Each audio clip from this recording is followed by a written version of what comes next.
আসসালামু আলাইকুম বন্ধুরা, আশা করি সবাই ভালো আছো। আমি আলহামদুলিল্লাহ ভালো আছি। আজকে দুপুরে খেয়েছি মাছের ভাজি, তারপর শুটকির তরকারি আর মাছের পাতলা ঝোল।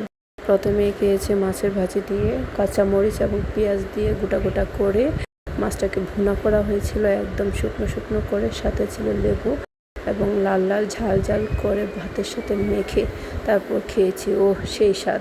প্রিয় বন্ধুরা, আমার ভিডিও যদি তোমাদের কাছে ভালো লেগে থাকে তাহলে আমার ভিডিওটা একটা লাইক, একটা শেয়ার করে দিও প্লিজ।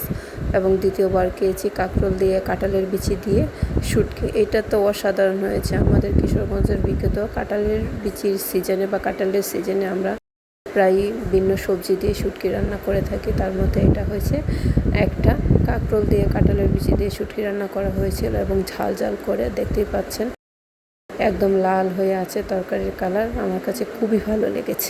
সবার শেষে খেয়েছি ছোট ছোট মিনি মাছ দিয়ে ঝোল, পাতলা ঝোল। এটা মনে হয় সম্ভবত মিনি মাছ বলে না কি মাছ বলে আমার ঠিক মনে নাই।